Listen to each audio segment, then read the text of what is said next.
Ouais, c'est lent, c'est lent.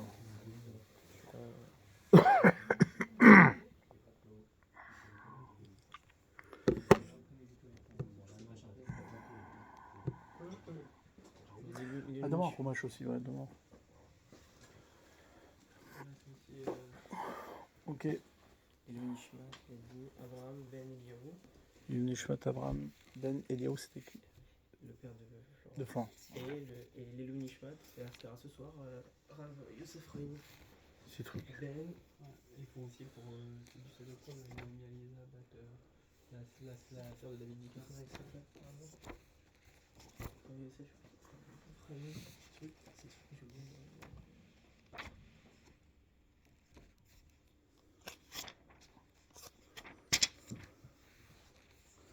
Tov, ok.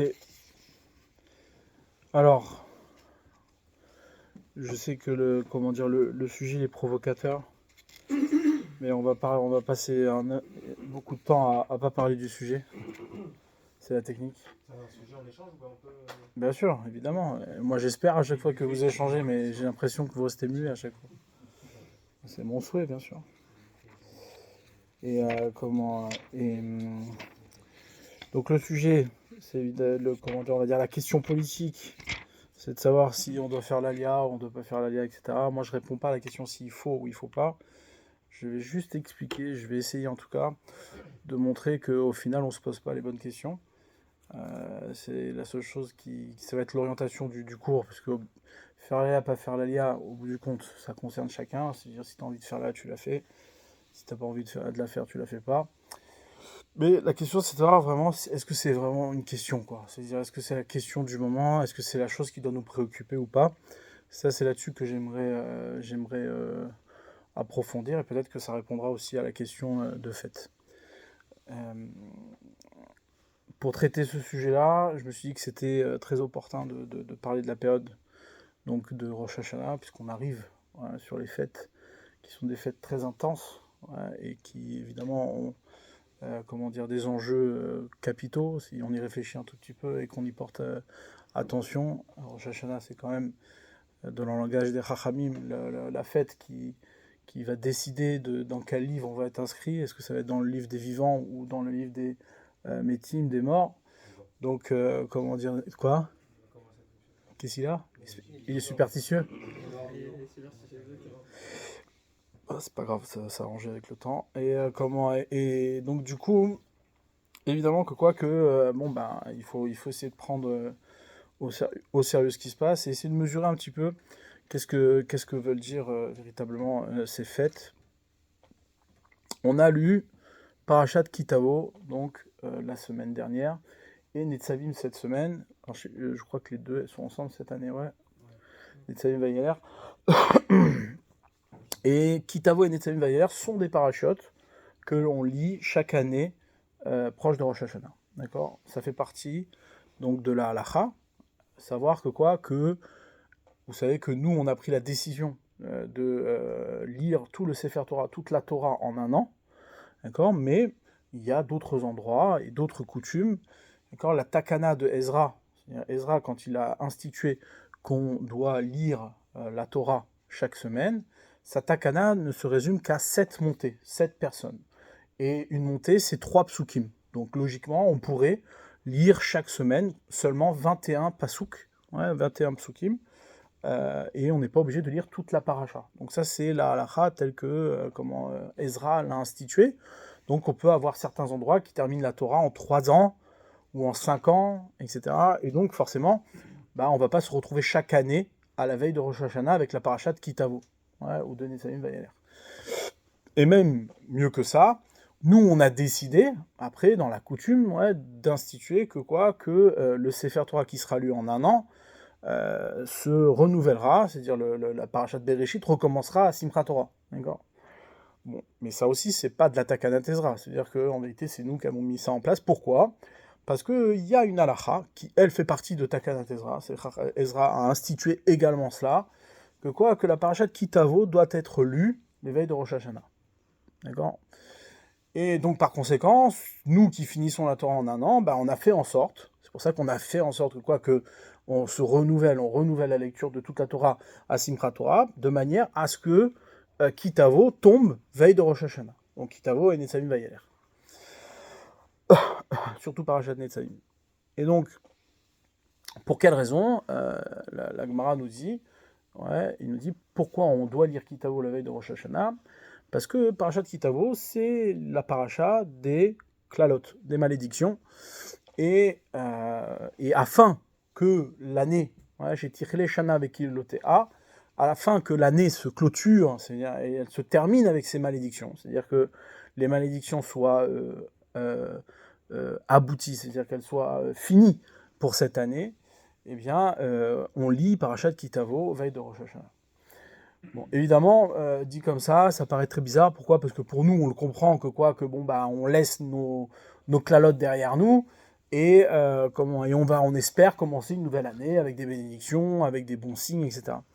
Mais le fait de dire que tu lis la paracha de Kitavo, c'est-à-dire lire la paracha qui parle des clalotes, la veille de Rosh Hashanah pour que l'année se termine avec ces bénédictions, ça c'est pas compréhensible. C'est-à-dire que c'est comme s'il y avait quelque chose à actionner, c'est comme s'il y avait une action qui provoquait une année qui se finit avec ces clalotes. Alors qu'on aurait pu très bien espérer ça sans qu'il y ait la lecture de la Parashat Kitavo. En quoi le fait de lire la Parashat Kitavo et de mentionner les clalotes à ce Shabbat-là va nous aider à terminer avec l'année et ses malédictions. D'autant plus que effectivement la formulation, donc ça fait partie du Mizmor, on lit ce Mizmor-là à Rosh Hashanah, à la fin tout le Mizmor, il répète chez Tichle Shana Bekilotea, afin que cette année se termine avec ses malédictions, et à la fin on termine Ve Tachel Shana ou Bechota, et que l'année commence avec ses bénédictions. Maintenant, ce qui est très étonnant, c'est aussi de donner un nom propre aux malédictions, c'est-à-dire que les malédictions sont liées à l'année, c'est-à-dire c'est les malédictions de l'année, elles appartiennent à l'année. Donc comme si le fait que cette année disparaissait, alors disparaît avec ces malédictions. Or, quel rapport ? C'est-à-dire une personne qui aurait une malédiction parce que, la Torah nous dit c'est quoi les malédictions ? C'est simple, t'as pas fait ce que je te dis, tu reçois une malédiction. Qu'est-ce que ça change le fait que l'année s'est écoulée ? Si tu continues à signer sur ton comportement, ça n'a rien à voir. C'est-à-dire que pourquoi l'année qui se termine va emporter ces malédictions avec ? D'accord ? Donc ça aussi, c'est quelque chose qu'il faut approfondir et comprendre. Pour comprendre ça, il faut déjà comprendre la nature de ce qu'est une bénédiction et une malédiction. Le Rambam pose cette question, et c'est une question qui est évidente. La Torah ramène plusieurs endroits. Donc il y a 2 endroits où les malédictions et les bénédictions sont mentionnées, et à chaque fois, les malédictions ne sont jamais mentionnées seules. Elles sont toujours accompagnées de leurs bénédictions. Il y a les bénédictions d'un côté et les malédictions de l'autre. D'ailleurs, à l'entrée en terre d'Israël, on a 2 montagnes, d'accord, sur lesquelles on a fixé sur une pierre devant la montagne, les bénédictions d'un côté et les malédictions de l'autre, pour que lorsque tu rentres en Eretz Israël, tu as bien clair le tableau, tu sais ce qui t'attend, d'accord, d'un côté bénédiction, d'un côté malédiction, et tu sais que tu es cadré par cette, soit cette récompense d'un côté, on pourrait le penser comme ça, soit une récompense d'un côté et une punition de l'autre. Bon, ceci dit, le climat, il n'est pas très bon, parce que c'est-à-dire que si on doit vivre sans arrêt sous la menace ou le fait d'être récompensé, ça te met pas à l'aise. C'est-à-dire, c'est quoi cette relation ? C'est-à-dire, c'est une relation de crainte, et dans cette relation de crainte, c'est très difficile de construire quelque chose de sensé, de vrai. Parce que quelqu'un qui construit un chemin qui est censé être un chemin de vérité ne peut pas valider son chemin comme étant un chemin de vérité s'il le fait sous la menace. Si quelqu'un te met un pistolet sous la tempe et il dit tu sais, si tu te comportes pas comme je veux, tu vas pas le faire pour de vrai. Tu vas le faire pour pas subir la foudre de celui qui te menace. Donc c'est pas clair, c'est-à-dire il faut redéfinir les choses. Et donc le Rambam il pose la question, il dit mais attends, je comprends pas, ces malédictions là, ou ces bénédictions, ça peut pas être le salaire des mitzvot, ça peut pas être la récompense de nos actes. Pourquoi ? Parce qu'on sait très bien que le salaire des mitzvot, ou bien la punition que Akadosh Baruch Hu nous réserve, ouais, ne peut pas être donné dans ce monde-là. Ouais, ce monde n'est pas le monde de la récompense ou le monde de la punition. Le monde de la récompense et de la punition, c'est le Olam Haba, c'est le monde futur. Donc qu'est-ce que vient dire la Torah lorsqu'elle te dit, bah tu sais, si tu comportes pas comme il faut, alors tu n'auras pas la pluie, il y aura des guerres, etc. Machin. Il dit ça peut pas être, en rapport avec la mitzvah que tu fais. D'accord. Et donc ça, il le dit dans un texte, on va lire le texte, il est un peu long, mais je pense qu'il est très fondamental. Donc on va essayer de le lire ensemble, et vous allez voir après que, c'est-à-dire que déjà la perspective, c'est-à-dire le regard qu'on a sur les choses va changer. Il est comme ça. Machar, donc c'est le 9e chapitre dans Ilchot Teshuva. Le Rambam il a écrit tout des halachot sur la période de Teshuva. Il dit la chose suivante. Machar shonada shematan sraran shel mitzvot ve'atova sheniskela im shamarnu derech Hashem hakatuv baTorah i chaye haolam haba. Après qu'on ait défini donc que le salaire de la mitzvah et le bien qui nous est réservé, que celui qui méritera, donc parce qu'il s'est bien comporté et qu'il a suivi le chemin d'Hachem, eh bien c'est le Olam Haba, c'est le monde futur. Or, la définition du monde futur, c'est quoi? Bah, c'est rien, parce qu'on ne sait pas ce que c'est, d'accord? Donc quand on te dit il y a quoi au monde futur, on dit bah on ne sait pas, c'est caché, c'est réservé aux tzadikim, on verra plus tard. C'est Chaye Olam Haba, c'est la vie du monde qui viendra, celui qu'on ne connaît pas, d'accord? Donc on ne peut pas le définir, personne ne l'a vu, personne ne le connaît. Chez Neymar, comme il est dit dans la Torah, Leman itavlar verachta yamim, afin que le bien te soit donné, adressé, et que tu prolonges tes jours. Le fait de prolonger ses jours, ça veut dire quoi? C'est prolonger ses jours au-delà des jours que l'on a ici dans ce monde-là. Ouais, c'est comme ça qu'on interprète. Donc, ve'anekama shenokmim, et donc la vengeance que l'on applique mina rechaim sur les rechaim, chez azvu orchot atzedek, aktuvot batora i akaret. Ouais, et donc cette punition-là, cette vengeance que Hachem réserve aux rechaim qui ont abandonné, le chemin de la Torah, eh bien, c'est ce qu'on appelle le karet. C'est d'être retranché, du Olam Haba. Donc, par conséquent, chez Neymar, karet, si karet, nefesh haï, avonaba. Ouais. Donc, cette âme-là sera retranchée, et ce sera ça par sa faute. Alors, à ce moment-là, il pose la question, il dit, qu'est-ce que c'est qui est marqué dans la Torah lorsqu'elle nous dit, Bechol la Torah kula im tishmu yagi alachem, si vous écoutez, alors vous aurez ça, im lo tishmu yikra etrem, alors si vous écoutez pas, il vous arrivera ça. On n'a pas donné la bonne définition du salaire des mitzvot. Comment ça se fait que la Torah nous dit des choses pareilles? Bechol otan varim ba'olam hazeh, et toutes les choses qu'on pourrait donc mériter dans ce monde-là. Kegon sova verav, comme l'abondance ou la famine, ou milchama veshalom, la guerre et la paix, ou malchut veshiflut, ou bien la royauté, le prestige, ou la chiflut, ou le fait d'être rabaissé, d'être en exil, yeshivat haaretz vegalut, d'être installé sur sa terre, ou bien d'être en exil, be'atzlachat ma'aseh ve'efsedo, ou bien la réussite dans ses actions, ou bien justement l'inverse, les échecs. Veshar Gol Divrei Abrit. Donc toutes ces choses-là qui sont marquées dans la Torah, c'est pas le salaire de la mitzvah. Donc c'est quoi? Qu'est-ce qu'on vient nous dire? Ça vient dire quoi? Quel est le sujet? Donc vous comprenez bien ici, il y a quelque chose de très important. C'est-à-dire que Hachem contracte une alliance. Il a contracté des alliances plusieurs fois. Il a contracté des alliances au moment du don de la Torah. D'accord, il a contracté des alliances avec Noach au moment du déluge, avec Abraham pour la Brit Mila, etc., etc. D'accord, toutes ces alliances-là sont des alliances qui, en vérité, définissent notre rapport à Hachem dans ce monde. C'est-à-dire que si tu te comportes d'une certaine manière, alors il y aura dans ce monde un lien avec Akadosh Baruch Hu qui sera soit l'abondance, soit la paix, soit etc. Mais c'est en aucun cas le salaire de la mitzvah. C'est-à-dire que le sujet ici n'est pas la récompense ou la punition que tu vas avoir de ne pas avoir gardé ou d'avoir gardé la mitzvah. D'accord? Donc il dit c'est quoi? Emet ayu ve yiyu. Toutes ces choses-là sont vraies qu'elles ont été et qu'elles seront. Donc il faut savoir ici, une petite parenthèse, c'est quoi? C'est que le Rambam, dans Igeret Triat Hametim, il a écrit une lettre sur le sujet de la résurrection des morts. La résurrection des morts, c'est le Olam Haba. D'accord? Quand nos sages parlent du Olam Haba, du monde futur, c'est la résurrection des morts. Ça veut dire qu'on vit dans un monde où la mort n'est plus une réalité de coupure et de fin. C'est tout simplement la résurrection de la mort, c'est-à-dire on voit la vie se profiler devant nous. C'est ce qu'on appelle Arichut Yamim, c'est le prolongement des jours. Rien ne se termine. Rien ne se termine. Nous, on vit dans un monde où les choses se terminent, se clôturent, elles ont une fin, mais ça, ce n'est que le retour d'une klala, d'une malédiction, parce que tu n'es pas connecté avec Akadosh Baruch Hu. Mais en vérité, le monde est fait pour durer. Donc le Olam Haba, c'est quoi? C'est ce monde où la vérité se révèle, d'accord, et il n'y a plus de mort. Résurrection des morts. Mais dans cette lettre-là, le Rambam nous explique que qu'est-ce qui s'est passé, et ce qu'il dit là-bas, c'est un chidouche extraordinaire.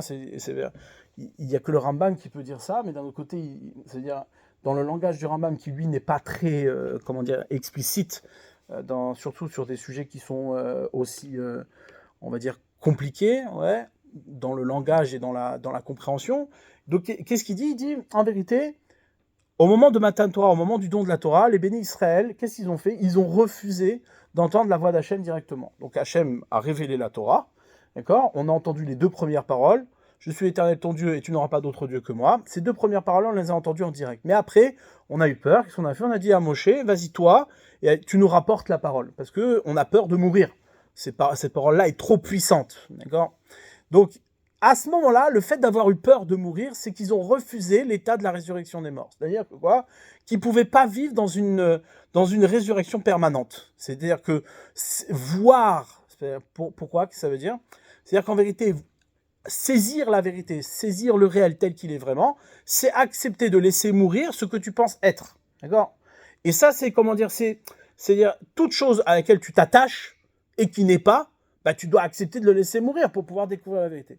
Et donc le Midrash qui dira, dans les Yalkut Shimoni, il ramènera que les bénis Israël, lorsqu'ils ont entendu les 2 premières paroles, et que Hachem parle aux bénis Israël directement, qu'est-ce qui se passe? Eh bien, l'âme quitte le corps, ce corps-là qui a été le moyen de réceptionner la parole d'Hachem à notre niveau à nous, sauf que le corps relativise. Donc qu'est-ce qui se passe? Eh bien, on est obligé de sortir pour entendre cette parole dans cette dimension de vérité absolue. On est obligé de sortir du corps, aller l'entendre à son origine, à sa juste valeur, dans un monde où tout ce qui pourrait être une réception relative meurt. D'accord? Et donc là, qu'est-ce qui se passe? Eh bien, une fois que c'est entendu à ce niveau-là, hop, on revient pour refaire le parcours à notre niveau à nous, pour refaire le parcours dans là où on se trouve, de là où on se trouve, d'accord? Mais malgré tout, on a entendu la pureté de la parole. Maintenant, qu'est-ce qui se passe? 1 fois, 2 fois, à la fin, ils disent non, ça y est, on a peur. Chaque fois, tu dis la résurrection des morts, c'est la résurrection des corps.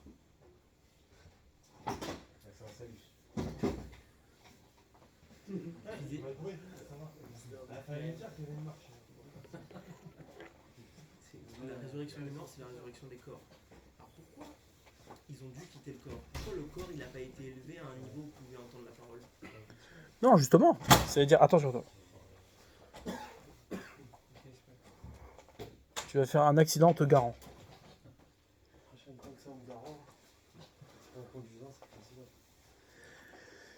Donc, non. C'est-à-dire, le vécu de la résurrection, c'est la partie du corps. Tu comprends? C'est-à-dire, l'écoute, c'est-à-dire la perception de vérité de la parole divine, elle s'évalue au niveau du corps comme une résurrection. C'est-à-dire, il faut que le corps accepte de mourir pour dire, je laisse la place à la parole. Et ça, c'est l'acte du corps. C'est l'action du corps. Dans toute chose, c'est comme ça. C'est-à-dire, imagine-toi, à notre niveau à nous, demain, tu veux atteindre tel diplôme, ou tu veux, atteindre telle performance. Un sportif, comment ils font les sportifs? Quand tu as un coach, d'accord, comme moi, mais ce qui est de mon coach, c'est moi qui l'ai amené dans l'autre sens. Le pauvre, il a régressé depuis qu'il est avec moi. La dernière fois, il vient, et je lui dis, il me dit, bon, allez Yann, il faut qu'on s'y mette et tout, machin.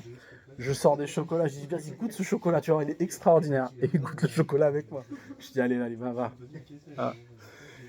Et bref, donc c'est quoi la performance dans le sport? C'est quoi? C'est le moment où ton corps, il est plus réceptif à l'effort qu'il doit faire. C'est-à-dire, à un moment donné, ton corps, au départ, il dit ouais, c'est bon, je kiffe, je suis là, je suis capable. Et puis à un moment donné où tu n'es plus capable, c'est là où il faut pousser. C'est là où on va te forcer. Le coach, il est là pour te dire non, non, là où toi tu te serais arrêté, moi je te dis continue. D'accord? Pourquoi? Parce que c'est à ce moment-là que ton corps enregistre un dépassement. Et comme il enregistre un dépassement, c'est là où il acquiert des choses. D'accord?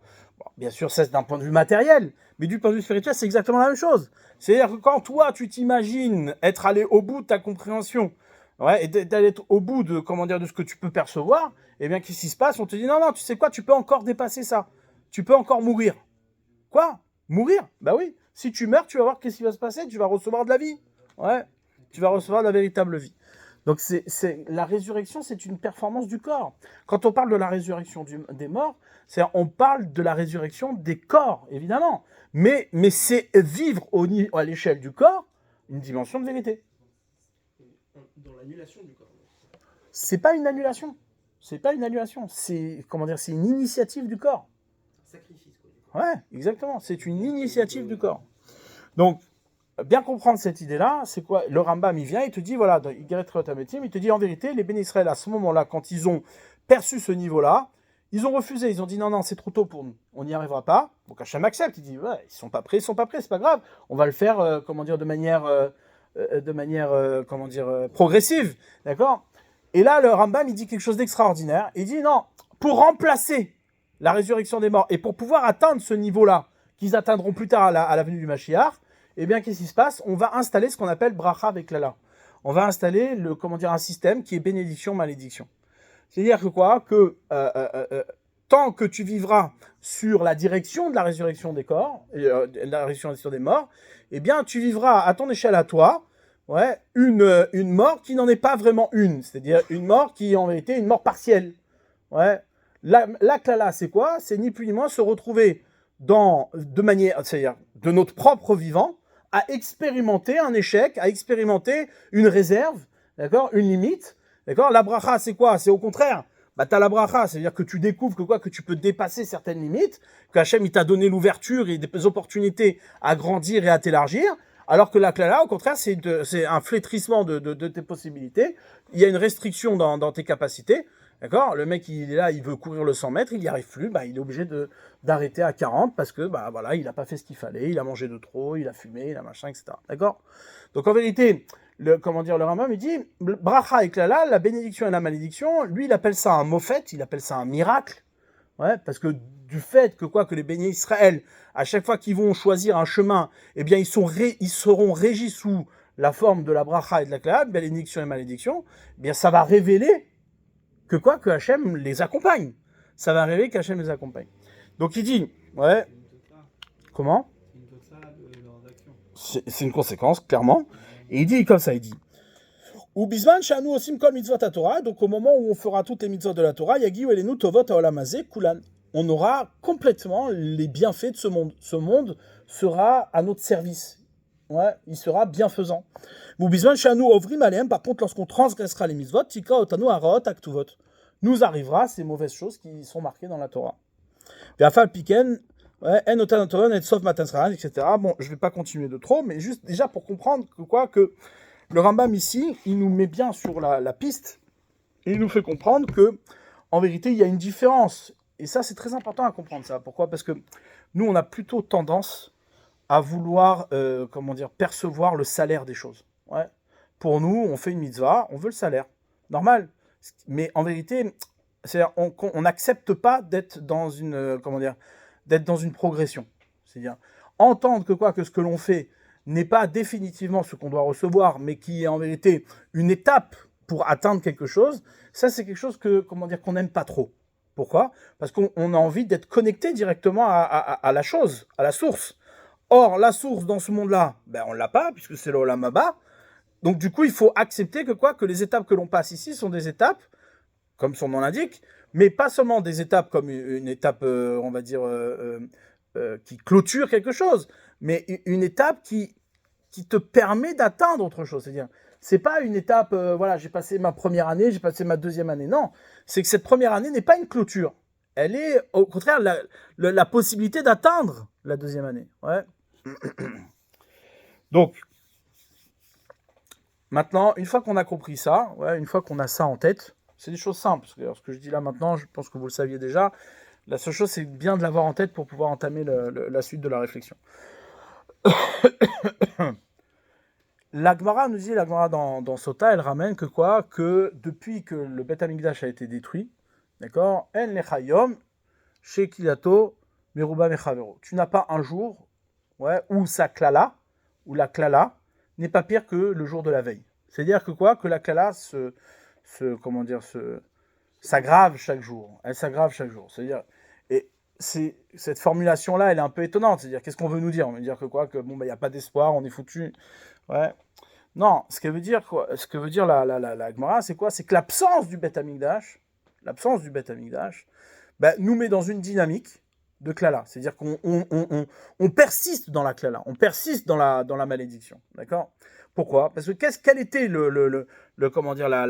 qu'est-ce qu'apportait la présence du Beth Amikdash? La présence du Beth Amikdash, elle apportait justement cette bracha, cette bénédiction. C'était le lieu où Hachem bénissait le monde, le lieu où Hachem apportait sa bénédiction. Chaque jour, au Beth Amikdash, il y avait 10 miracles, et au fur et à mesure que les bénis Israël s'éloignaient de leur chemin, qu'est-ce qui se passe? Le Beth Amikdash, il y avait de moins en moins de miracles. Par exemple, c'est marqué quand Shimon HaTzadik, qui faisait partie de Anshe Knesset Agdola, des gens de la grande assemblée, lui qui était le Kohen Gadol, le grand prêtre, lorsqu'il est décédé, c'est marqué que quoi? Que, vous savez, dans le jour de Kippour, on met sur le...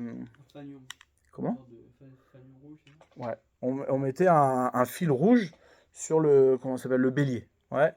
Et donc, lorsque on faisait la kapara, ce fil rouge, il devenait blanc. C'était un miracle, pour dire que la kapara était passée. Et depuis que Shimon HaTzadik est décédé, il y avait des années oui, des années non. C'est-à-dire ce fil rouge ne redevenait pas blanc. D'accord? Donc il y avait une diminution de la manifestation du miracle. Et bon, évidemment, lorsque le Beth Amikdash a été détruit, alors là, on a tout perdu. D'accord? Donc tout ça pour dire quoi? C'est-à-dire lorsque la Gemara va nous dire que chaque jour qui passe depuis la destruction du Beth Amikdash, la klala se renforce, c'est-à-dire la malédiction est encore plus forte que celle de la veille, c'est tout simplement nous dire que le fait que le jour passe et qu'il rajoute un jour avec l'absence du Beth Amikdash, c'est ni plus ni moins une perte de conscience de ce qui pouvait être le Beth Amikdash. Et au fur et à mesure, c'est ce qui se passe. C'est-à-dire qu'on perd la conscience de ce qui pourrait être l'accompagnement du divin dans notre quotidien. Ça, cette notion-là, elle est évidemment très liée à la question de Rosh Hashanah. Lorsqu'on arrive à Rosh Hashanah, vous regarderez, et c'est un grand sujet dans la halacha, à Rosh Hashanah, c'est le jour où on décide qui va mourir et qui va vivre. On a une petite tfila qu'on fait dans les slichot, où on dit, il va être décidé qui va vivre, qui va mourir, qui va être riche, qui va être pauvre, Donc il y a des choses, importantes qui se décident. Tout le long de la tfila de Rosh Hashanah, pas une seule fois on parle de ça. Pas une seule fois, c'est pas marqué une seule fois. Tout Rosh Hashanah, dans la tfila, on parle pas de ça. T'es étonné? Tu regarderas, à part les rajouts qu'ils ont fait. Non, à Yom HaTorah, on ne parle pas de ça. C'est juste. Non, ça c'est une prière qu'on a rajoutée, d'accord, pour faire pleurer les gens, mais elle n'existe pas dans la halacha, elle n'existe pas.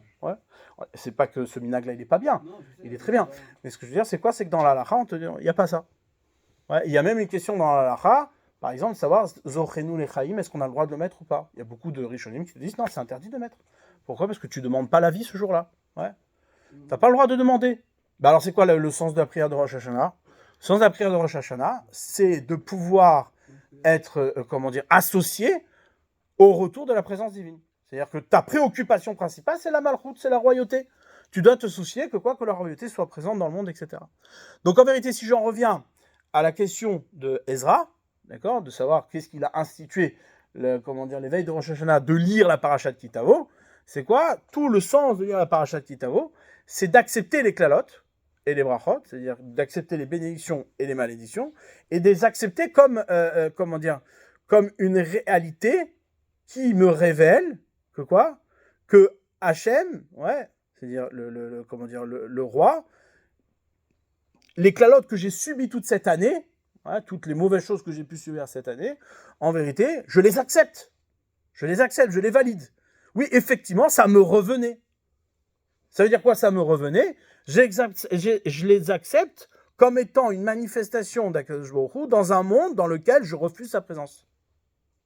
Le fait de dire ça, le fait de valider ça la veille de Rosh Hashanah, ça me remet, ouais, exactement dans le chemin de Rosh Hashanah, de dire, mais attends, certes, il y a des bénédictions, mais les malédictions qu'on a subies, alors malédiction, il ne faut pas prendre le gros mot, ouais, on a tous subi des épreuves, des échecs, des malaises, d'accord? Peu importe l'intensité des choses que l'on subit, mais en réalité, ces choses-là qu'on subit, qui sont des frustrations, au bout du compte, si je les enregistre comme des frustrations, bon, qui sont des accidents, d'accord, et que ça peut continuer comme ça indéfiniment, ben, je suis plus dans la, dans la question, c'est-à-dire je valide le fait que Hachem soit moins présent dans mon monde. Ouais. Le fait de s'habituer à au défaut de la création, c'est en vérité, ouais, ni plus ni moins, un manque de émouna, un manque de confiance. Ouais, on diminue dans notre manque de confiance et on n'accepte pas, c'est-à-dire on s'imagine pas que le monde peut s'améliorer et peut changer. Ouais. Maintenant, c'est-à-dire, là ici, je vais vous parler de quelque chose qui est difficile à comprendre. Ouais. Même moi, j'ai du mal à le dire, d'accord? On va essayer de travailler ensemble. Il y a donc tout ça c'est clair. Ouais, c'est assez simple ce qu'on a dit. Il y a pas de, c'est pas très compliqué. Ouais. Comprendre que quoi, qu'en vérité, ouais, cette notion de bénédiction et de malédiction, c'est pas une récompense et c'est pas une punition. Ouais. C'est pas, on vient pas ici t'enfermer dans un acte que tu aurais fait et que tu serais une mauvaise personne. D'accord? Et on vient pas non plus, lorsque tout va bien, te dire, tu sais, en vérité, tu es une bonne personne, on t'a récompensé parce que Non. On vient juste te dire que quoi? Que le cadre, le monde dans lequel tu vis, sert bien la voie de la volonté d'Akadosh Baruch Hu. Donc si tout se passe bien comme il faut, ça veut dire que tu peux continuer dans cette voie. Si tout se passe mal, c'est que tu n'es pas dans la bonne voie. C'est-à-dire qu'Hachem refuse que tu aies le confort pour pouvoir accomplir sa volonté. D'accord? S'il y a quelque chose d'inconfortable, c'est que quelque part, tu n'es pas dans sa volonté. Ouais. Mais pas parce que c'est une punition, mais parce que tout simplement, tu te retrouves être en dehors de la réalité des choses. Le monde dans lequel tu vis n'est pas le bon monde. Donc forcément, ça dysfonctionne. Ouais. Si tu n'as pas branché la prise au bon endroit, bah, la machine, elle ne marche pas. Donc du coup, bah, la cala, c'est quoi? C'est que tu n'as pas branché la machine au bon endroit. D'accord? Mais jamais c'est une punition, jamais c'est une maladie, jamais c'est une punition, et jamais c'est un salaire. Ouais. Mais ça, comprenez bien ça, parce que dans le monde dans lequel on vit, ouais, et c'est très difficile de pas sortir de ça. Quand une catastrophe se passe, quand quelque chose, un événement se passe, tout de suite, on essaie d'expliquer ce qui se passe. Ouais. Mais pourquoi du coup ça s'appelle bracha et klala si c'est pas une bracha et une klala? Alors, c'est oui, au contraire. C'est oui une bracha et une klala, mais c'est pas un salaire. C'est pas un salaire et une punition. Bracha et klala, c'est quoi bracha? C'est quoi? C'est que quand tu parles bien à ta femme, bah, elle te sourit. D'accord? Ça, c'est une bracha. Maintenant, quand tu es un imbécile et que tu lui parles mal et que tu l'insultes, bah, elle va te taper dessus. C'est une malédiction parce qu'en vérité, tu es le. Comment dire? Ce que tu subis, c'est la conséquence de ta bêtise. D'accord? Et d'être bête, c'est une malédiction. Il y a un monde qui se flétrit parce qu'il se sépare d'Hachem. Bah oui, forcément. C'est-à-dire, c'est plus qu'une conséquence. C'est pas une conséquence. C'est pas t'as fait ça, tu reçois ça. Non. Ce que t'as fait, c'est ce que tu reçois. Quand tu mets une baffe à quelqu'un, bah, il va te taper en retour. C'est une conséquence donc. C'est pas une conséquence, David. Une conséquence, c'est quoi? C'est que la situation A amène la situation B. La baffe en retour. Non. Ce que tu as fait, ce qu'on te renvoie, c'est ce que tu as fait. C'est ce que tu es. Quand une femme te retourne l'agressivité que tu lui as donnée, bah, tu te vois être un agressif. Plus que être une conséquence. Oui, c'est sûr, c'est la conséquence de la baffe que je lui ai donnée. J'aurais jamais dû lui donner cette baffe. Mais il y a Ahmar, c'est juste parce que tu as donné une baffe que tu reçois une baffe et c'est ça qui te dérange. Ce qui devrait te déranger, c'est que la baffe qu'elle te donne, elle te montre que tu es un abruti. C'est ça qui te dérange. C'est ça qui doit te déranger. Ouais. Donc quand tu as la bracha, quand la bracha elle t'est donnée en retour de ta mitzvah, c'est pas une conséquence de ta mitzvah. C'est juste, c'est ça ta mitzvah. C'est comme ça que ta mitzvah se connecte avec le monde dans lequel tu es. Nous, on est dans un monde de Olam Hazé qui est contraire à la mitzvah. Parce que le salaire de la mitzvah, lui, il est dans le Olam Haba. La Torah que j'étudie ici, tu crois, tu as déjà vu quelqu'un qui, quand il étudie la Torah, il reçoit des millions de dollars du ciel? Non, ça n'existe pas. Le monde dans lequel tu vis n'est pas connecté avec l'abondance et la... Non, ça marche pas comme ça. Maintenant, qu'est-ce qui se passe? Pour que tu sois connecté à Kadosh Baruch Hu dans ce monde-là, eh bien, effectivement, la mitzvah que tu fais te renvoie à une situation dans laquelle tu vas être à l'aise, dans laquelle tu vas être, confortable. Mais c'est pas ça le salaire, c'est pas ça qu'on espère, d'accord? Non, la mitzvah, c'est d'ailleurs ce que nos sages nous disent. Srar mitzvah ba'olam hazeh leka. Le salaire du mitzvah, dans ce monde-là, il n'y a pas. Mais srar mitzvah. Mais le salaire du mitzvah, c'est une mitzvah. Ça veut dire quoi? Ça veut dire que tu te retrouves dans une configuration dans laquelle tu peux reproduire la mitzvah. Mais imagine-toi demain, et c'est ça qui est terrible. C'est-à-dire que nous, des fois, ce qu'on fait, c'est quoi? C'est que lorsqu'on est dans une situation où on ne peut pas faire la mitzvah, on dit c'est une mitzvah de ne pas faire la mitzvah. C'est-à-dire que du coup, alors que c'est une klala, c'est une malédiction. C'est-à-dire que tu te retrouves être dans une situation où on t'empêche de faire la mitzvah. Elle dit non, mais c'est une mitzvah de pas insister. C'est l'air, mais t'es déjà dans une klala. T'es déjà dans une malédiction. Quoi? Comme Soukot la pluie. Par exemple. D'accord. Mais comment dire? Mais il faut bien comprendre le système. C'est-à-dire que la mitzvah amène une situation où il y a une visibilité de l'acceptation, c'est-à-dire d'un environnement qui est adapté à la mitzvah. D'accord? L'exil, c'est quoi? C'est ni plus ni moins que te retrouver dans une situation où la mitzvah n'est pas accessible. D'ailleurs, ça, c'est toujours l'absurdité qu'on ne comprend pas. Lorsque les bénis d'Israël se retrouvent sur leur terre et qu'ils se sont mal comportés, qu'est-ce qu'il fait Hachem? Il dit, allez, maintenant, cassez-vous en exil. Au milieu de la Avodah Zara, au milieu de l'idolâtrie, au milieu de tout ça. On ne comprend pas. Si déjà en terre d'Israël, d'accord, entre juifs, qui essayent de faire la Torah, eh bien, ils n'y arrivent pas. N'est-ce pas qu'à plus forte raison, lorsqu'ils vont se retrouver en exil au milieu de l'idolâtrie, ils vont encore plus s'assimiler. Qu'est-ce que tu as gagné? Toi, tu les renvoies là-bas pour qu'ils fassent tchouba. Ah, vous voulez voir? Eh ben, je vais vous envoyer chez les idolâtres, vous allez voir qu'est-ce qui va se passer. Mais tu les tues encore plus, tu les assassines encore plus. Demain, ton enfant, il se comporte mal. Qu'est-ce que tu fais? Tu lui dis, tu sais quoi, tu te comportes mal? Eh ben, je vais t'envoyer chez les mafieux. Tu vas voir, ça va te faire les bras. Et quoi, il va revenir encore plus bandit que ce que tu l'as envoyé aujourd'hui. D'accord? Donc, c'est quoi l'idée? L'idée ici, c'est de comprendre qu'en vérité, non. C'est-à-dire que la nature d'Israël, c'est d'être lié à la mitzvah. Seulement, se retrouver dans une configuration où il ne peut pas faire la mitzvah, c'est ce qui va défier sa nature. Et donc, au bout d'un moment, il va devoir se battre pour retrouver sa nature. L'antisémitisme, par exemple, quand quelqu'un est issu de stade juif, nous, on en fait tout un plat. On en fait tout un plat en disant, tu fais intervenir le CRIF, tout ça, machin, etc. Maintenant, qu'est-ce qui se passe? T'as gagné quoi? T'as rien gagné du tout. Tu veux juste espérer que les gens disent, oui, t'es un misken, le pauvre, il s'est fait insulter de stade juif. D'accord, ok, très bien. T'as passé cette étape-là. Après, qu'est-ce que toi tu vis là maintenant à ce moment-là? Qu'est-ce qui se passe? L'antisémitisme n'est là que pour te rappeler que y a quelque chose qui fonctionne pas chez toi, c'est tout. C'est-à-dire que tu es dans un inconfort qui te renvoie le reflet de tes actions, qui font qu'aujourd'hui, tu es inconfortable. D'accord? Ok. Maintenant, regardez bien, il y a quelque chose de très intéressant. Comment Hachem il a créé le monde? Hachem il a créé le monde, c'est marqué Ba'asara Mamarot Nivra Olam, le monde il a été créé par 10 paroles. Ok. Maintenant, le problème c'est quoi? C'est qu'il y a un midrash, le midrash qui est écrit dans Sefer Yetzira, qui ramène que Akadosh Baruch Hu il a créé le monde, mais Sefer, ça dépend de la lecture, chacun avec sa girsa, peu importe, mais tel que je vais vous le dire maintenant, de toute façon ça ne changera rien puisqu'on n'y comprendra pas grand-chose, c'est marqué Sefer Vesipo. Akadosh Baruch Hu il a créé le monde par un livre et une histoire. Il y en a qui vont dire c'est Sofer, Sefer, Vesipour. Par exemple, dans la Chassidoute, merci. Dans la Chassidoute, ils aiment bien lire Sofer, Sefer, Vesipour. D'accord? Pour pouvoir bien mettre une distinction, mais en vérité, ça ne change rien. Sofer, c'est-à-dire un auteur, Sefer, un livre, et une histoire. D'accord?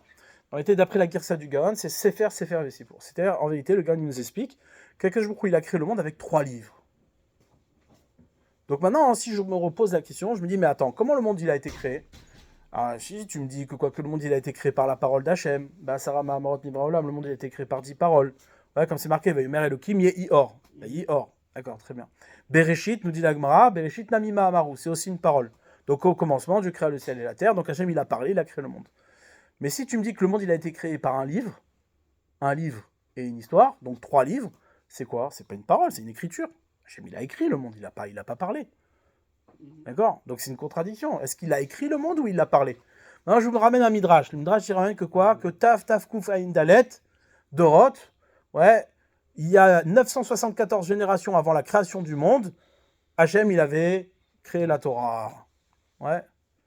Ah, comment c'est possible? 974, je comprends pas. C'est quoi? Qu'est-ce que ça veut dire? Qu'est-ce que tu viens me dire?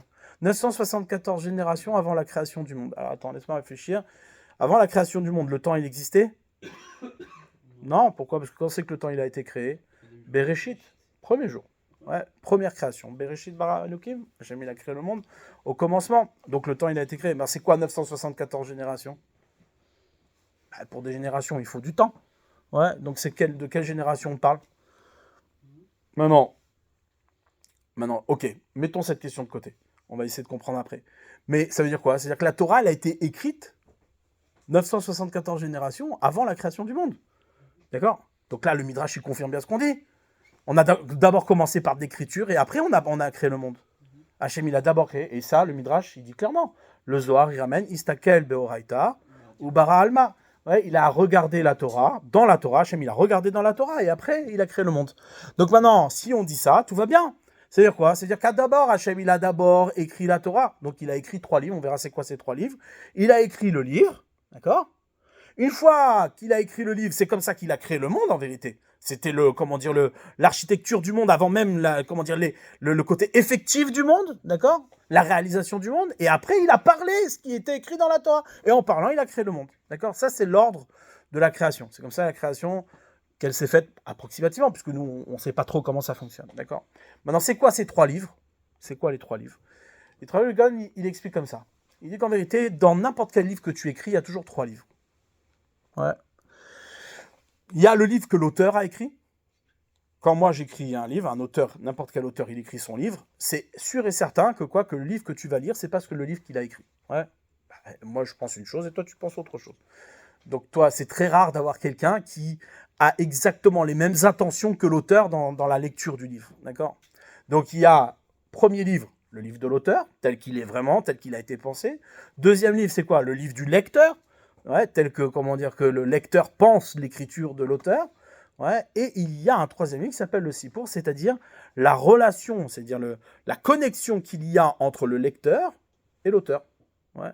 C'est-à-dire qu'à un moment donné, tu peux très bien lire le livre à ta manière, sans pour autant trahir ce que l'auteur a écrit. Donc ça, c'est un autre niveau de ce qu'on appelle le Sipour, c'est-à-dire le récit. Quand tu racontes l'histoire du livre, tu vas peut-être raconter exactement les intentions de l'auteur, mais tu vas le raconter différemment que l'auteur l'a écrit. D'accord? Ok, avec tes mots à toi, avec ta sensibilité, etc. Donc en vérité, lorsque Akadosh il a écrit la Torah pour créer le monde, d'accord? Eh bien, ce livre-là incluait déjà 3 livres. Ouais, quand on dit que le monde, quand Hachem il a créé le monde, il a créé le monde, mais Sefer, Vesipour, ouais, c'est-à-dire qu'il a créé le monde avec 3 livres, c'est de ces 3 livres dont on parle. Donc déjà au préalable, c'est-à-dire de fait, avant même qu'il y ait des lecteurs, ouais, eh bien le livre, l'écriture du livre, celui qui est à l'origine de toute la création, celui qui va rendre possible la parole divine, ouais, eh bien il incluait déjà le lecteur et il incluait déjà donc cette liaison entre le lecteur et l'auteur. D'accord? Qu'est-ce que ça signifie? Gardez bien ça en tête. Et vous connaissez déjà ce Midrash, puisque ce Midrash, il est raconté d'une autre forme, sous une autre manière. La Gemara dans Rosh Hashanah. Elle ramène que quoi? Que depuis qu'on est tout petit, on nous a appris ça. Ouais, le jour de Rosh Hashanah, 3 livres sont ouverts devant le tribunal céleste. Sifrei Chaim, Sifrei Metim, Munachim Lefanecha. Ouais, il y a le livre des vivants et le livre des morts qui est posé devant toi. Et il y a le 3e livre qui est le Sefer Benonim, c'est-à-dire le livre des Benoni, ceux qui sont entre les deux, qui n'ont pas encore été, jugés, tranchés. Ouais, eh bien, ils sont suspendus jusqu'à Yom Kippour. D'accord? Ces 3 livres-là, c'est quand même très ressemblant. C'est-à-dire qu'on a quand même 3 livres qui se représentent le jour de Rosh Hashanah, qui est en vérité le jour de la création du monde, d'accord? Donc on revient à l'origine de la création, au préalable de la création, d'accord? Avant même que Hachem crée. Donc en vérité, qu'est-ce qu'on fait? Le jour de Rosh Hashanah se représente les 3 livres de la création, ouais, à savoir si oui, on va recréer le monde ou on va pas recréer le monde. Ouais. Cette question-là à Rosh Hashanah, c'est une question qui concerne l'homme. Ouais. La question se pose, est-ce qu'on recrée l'homme ou est-ce qu'on recrée pas l'homme? Ouais. On revient en état, ouais, exactement à l'état de la création du monde. D'accord? Mais ce qui est très intéressant, c'est qu'il y a un support au préalable de cette création. D'accord? C'est pas simplement, on parle pas de la création elle-même, on parle de ce qui a précédé la création. L'instant même qui précède la création. Ouais, Sifrei Chaim, Sifrei Metim, ouais, Munachim Lefanecha. C'est les livres des vivants et les livres des morts. Mais moi, je ne comprends pas, c'est pourquoi on a besoin de symboliser, si c'est un symbole, parce que peut-être c'est plus que ça, ouais. Est-ce qu'on a besoin de symboliser le fait d'être inscrit dans le livre des vivants? Ouais. C'est-à-dire le fait que tu vas être vivant, on va besoin de parler d'un livre. Dis-moi, il est méritant, il sera vivant, il n'est pas méritant, il sera mort, etc. Qu'est-ce que j'ai besoin de parler d'un livre? D'être inscrit dans le livre de la vie? Ouais. Qu'est-ce que ça signifie? J'ai pas besoin d'être inscrit dans le livre de la vie, ça veut rien dire. Ouais. D'autant plus que qu'il y a bien d'autres questions qui sont beaucoup plus pertinentes, c'est de dire, mais attends, tous les Réchaïm qui sont censés être inscrits dans le livre des morts, ouais, eh bien, ils ne sont pas forcément morts dans l'année. D'accord? Et même pire que ça, dit Tosfot. Et il y a les tzadikim qui meurent cette année, ils étaient peut-être inscrits dans le livre des vivants. Donc de quoi on parle? Et même pire que ça, dit Tosfot, il dit, attends, je ne comprends pas. Si chaque année on est jugé sur nos actes à Rosh Hashanah, en vérité, le jour où on meurt, dans le Olam Haba, on est jugé que sur la dernière année qu'on a passée. Donc c'est pas normal, on devrait être jugé. Le Olam Haba, c'est quoi? Que tu es jugé sur toute ta vie. D'accord? Quoi? Sur l'ensemble de la carrière. Donc il dit non, ça n'a rien à voir, c'est 2 jugements différents. Ouais. Le jugement à la fin de la vie d'un homme, de Chaye Olam Haba, c'est un jugement sur toute la vie. Maintenant, à Rosh Hashanah, on ne te juge pas. Ouais, on n'est pas en train de juger maintenant si tu as une part au monde futur ou tu n'as pas de part au monde futur. Ce qu'on est en train de juger maintenant, c'est est-ce que tu es dans l'histoire du vivant, des vivants, ou est-ce que tu es du côté de l'histoire des morts? Ça veut dire quoi? C'est-à-dire que, et regardez ça, c'est un truc extraordinaire. C'est-à-dire, quand on y réfléchit, et Bémet, c'est indicible. C'est-à-dire, ce que je vais dire maintenant, il faut avoir une énorme sensibilité pour comprendre ce qu'on va dire maintenant. Ouais. Quand un auteur, ouais, il écrit un livre, d'accord, il s'adresse à un lecteur qui est déjà présent. Maintenant, lorsque Hachem il a écrit le livre de la création, il n'y avait pas de lecteur. Et même pire que ça, Hachem, quand il a écrit le livre, il écrit son lecteur lui-même. C'est-à-dire que dans la création du monde, en écrivant le livre, il écrit qu'est-ce que le lecteur va dire. Ouais, qu'est-ce que le lecteur pourra dire ou ne pas dire. D'accord? Donc en vérité, lorsqu'il écrit, notre création à nous, ce que l'on est nous, ouais, c'est le résultat, c'est le fruit de l'écriture d'Hachem. Maintenant, lorsque tu parles quoi? Tu parles ce que Hachem a écrit. Ouais. Donc la parole, si je reste cohérent jusqu'au bout, lorsque je dis qu'Hachem il a créé le monde avec la parole, ben Sarah Mahamorot Nivra Olam, le monde il a été créé par la parole. Lorsque Hachem a dit Vayomer Elokim Yehi Or, que la lumière soit, ouais, quand il a dit ça, c'était déjà écrit au préalable. Il a écrit qu'il allait dire. Donc en vérité, sa parole n'est que l'expression de l'écriture qu'il a déjà écrit. Ouais. Donc en fait, tout ce que l'on vit maintenant, c'est déjà écrit. La question, c'est dans quel livre c'est écrit? Est-ce que c'est écrit dans le livre de l'auteur ou est-ce que c'est écrit dans le livre du lecteur? D'accord? Mais en fait, tu auras beau lire comme tu veux, de la manière qui n'est pas dans l'intention de l'auteur, mais au bout du compte, c'est déjà inscrit dans le livre. Ce que tu dis et ce que tu lis et ce que tu penses être la lecture du monde, c'est en vérité l'écriture, c'est le résultat de l'écriture d'Hachem, déjà directement. D'accord? Et ça répond à une question. Ouais. Une question qu'on aime bien dire, qui n'a jamais été répondue, résolue, etc. Le Rambam ramène lui-même que la question du libre arbitre. On dit d'un côté, Hachem, il sait tout, il a tout prévu, il a tout marqué, il a tout machin, etc. Donc c'est bon, t'as pas de libre arbitre, ça veut rien dire. D'un côté, t'as ton libre arbitre, de l'autre côté, tu peux faire ce que tu veux, de l'autre côté, Hachem, il a déjà décidé, c'est déjà écrit. Ouais. Donc comment ça s'accorde? Alors même il dit non, il a posé cette question-là, et il dit, bon ben, Sachez que quoi que j'ai fait exprès d'écrire cette question pour vous dire que quoi que même le Rambam qui reste avec une question, bah il n'a pas changé de religion. Ouais. Bon, très bien. Mais en vérité, la réponse elle est toute simple. C'est quoi? C'est que nous, notre libre arbitre, s'exerce que dans la lecture d'écriture d'Hachem. Hachem, il a déjà tout écrit. C'est déjà fait, c'est déjà bouclé. Il sait tout ce que tu vas faire, il le sait. C'est déjà écrit. Tout ce que tu fais, toi, tout ce que tu parles à un niveau qui est déjà écrit dans le livre. La seule chose que tu as, toi, c'est le champ de la parole. Alors, tu peux interpréter l'écriture comme tu en as envie, mais en vérité, tu interprètes que ce qui est déjà écrit. Donc, ton interprétation n'a aucune conséquence sur ce que Hachem écrit. La seule chose qui va changer, c'est quoi? C'est est-ce que tu vas être inscrit du côté du livre des morts ou tu vas être inscrit... Ça veut dire quoi, être inscrit dans le livre des morts? Ça veut dire que tu vas être inscrit dans une histoire qui ne va pas faire de toi quelqu'un de mort, mais qui va faire de toi quelqu'un de mékoulal. C'est-à-dire qui n'est pas dans l'intention de l'auteur. Ouais. Comment on peut être pas dans l'intention de l'auteur, sachant qu'il faut être séparé de l'auteur pour pouvoir sortir de l'intention de l'auteur, sachant qu'on est dans l'écriture de l'auteur. Alors c'est l'illusion de la séparation que l'homme crée lorsqu'il se détache de l'intention de l'auteur. C'est de dire, bon, attends, c'est comme ça qu'on voit le monde d'ailleurs, parce que nous, ce qui a précédé le monde ne nous intéresse pas. Le fait qu'il y a une écriture qui a précédé la parole, ça ne nous intéresse pas. Ce qui nous intéresse, c'est le pouvoir de parler, c'est ce que l'on parle. Donc nous, on fait comme si la lecture que l'on faisait des choses, c'était l'écriture du monde. Ouais. C'est comme si ce que tu parlais, c'est ce que tu as écrit. C'est ça le monde. Le monde que tu parles, c'est le monde. Et ça, c'est ce que, nos sages appellent la connaissance. C'est-à-dire qu'en vérité, ouais, deux personnes, l'une à côté de l'autre, ouais, elles voient la même chose, mais en vérité, elles ne vivent pas dans le même monde. D'accord?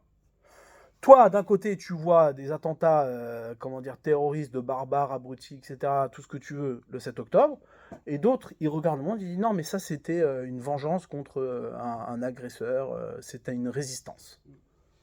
Comment c'est possible? D'accord? Pourquoi? Qu'est-ce qui change? La lecture. C'est exactement, c'est écrit. C'est ce qui s'est passé, c'est ce qui est écrit.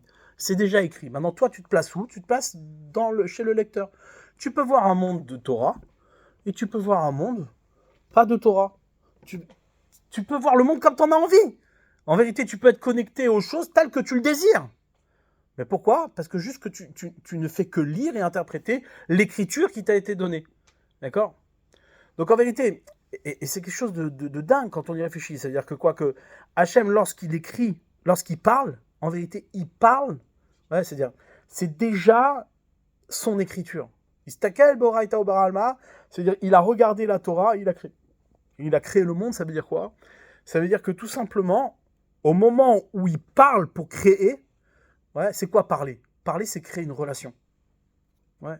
Quand je parle, c'est-à-dire j'exprime à l'extérieur ce que j'ai à l'intérieur. D'accord? Donc en vérité, le début de la relation entre Hachem et l'homme, Hachem et sa création, ouais, est basé, c'est-à-dire est rendu possible par l'écriture qui l'a précédé. Ouais.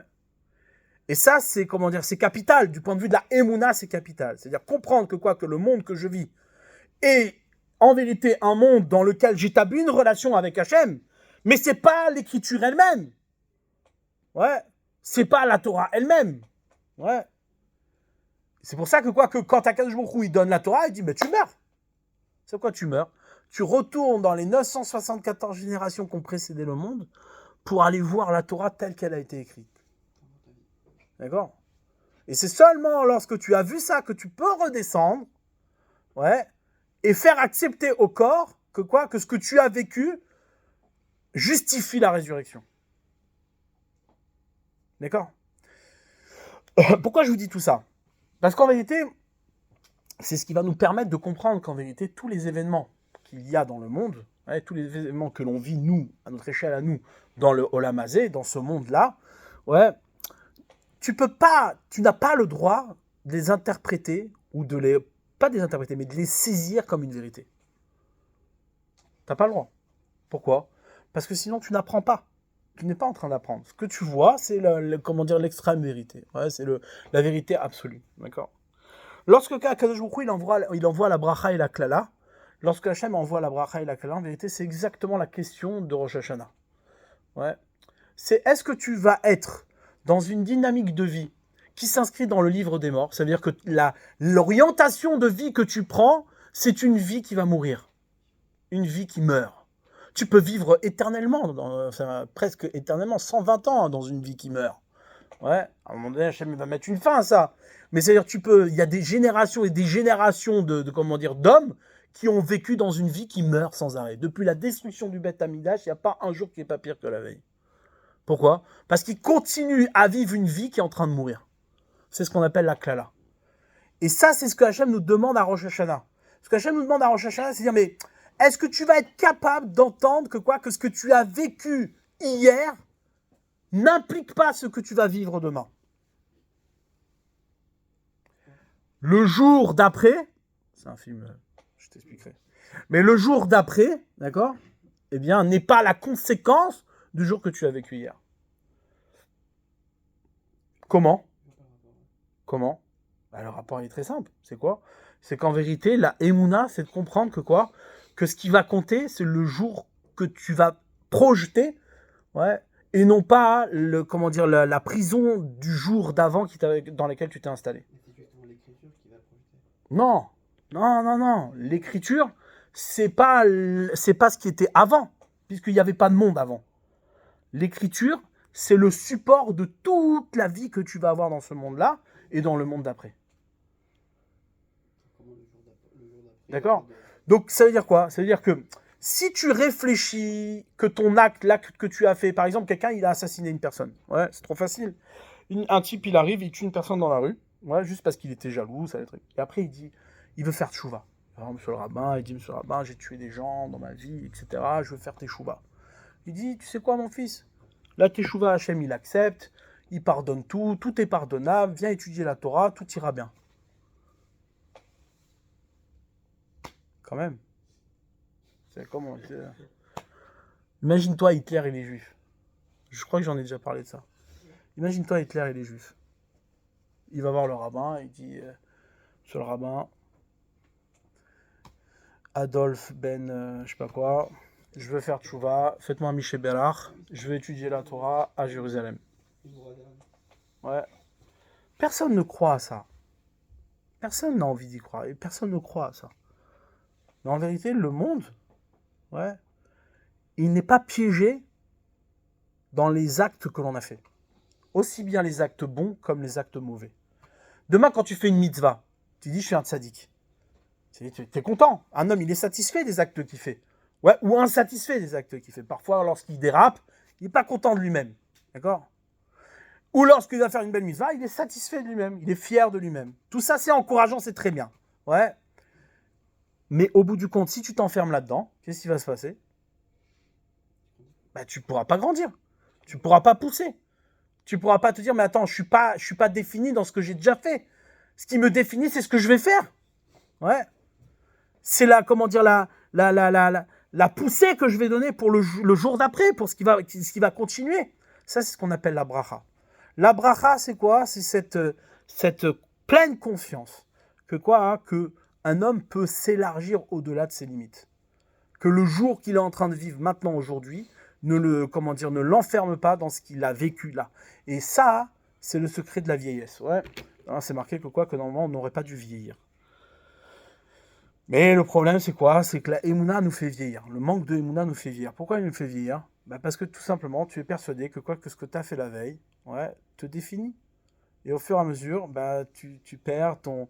Ouais, quand tu as monté quelque chose, quand tu t'es battu pour quelque chose, est-ce que tu vas être capable dans 10 ans de faire exactement les mêmes efforts que tu as fait il y a 10 ans en arrière ?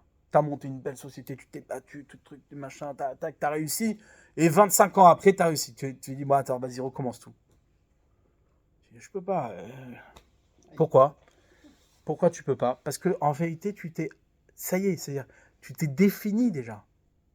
Maintenant, si tu restes connecté, ouais, à la présence divine, c'est-à-dire à cette pleine conscience que ce que tu vis ici n'est qu'une connexion, n'est que l'habillage, ouais, c'est ce qui te permet de rester connecté avec la source, avec l'origine, avec l'activa, avec l'écriture. Ouais, alors là, à ce moment-là, tu vieillis jamais.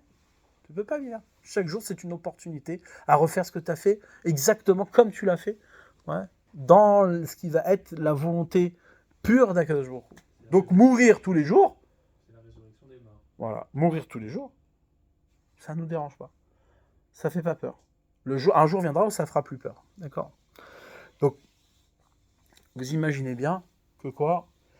Que lorsque le Rambam cite, par exemple, que lorsqu'on vit des guerres, lorsqu'on vit des épreuves, lorsque, on est bousculé, toutes les clalotes qui peuvent nous arriver, ouais, ne peuvent pas se solutionner avec un simple déplacement géographique. Ce serait une absurdité de s'imaginer. D'accord? C'est-à-dire que le Rambam lui-même, lorsqu'il vient, il te dit, voilà, tu sais quoi, tout ça, toutes les clalotes, elles t'arrivent, pourquoi? Parce qu'en vérité, vivre la klala, qu'est-ce que tu dois faire pour que ça passe? Qu'est-ce que tu dois faire pour que ça disparaisse de l'année?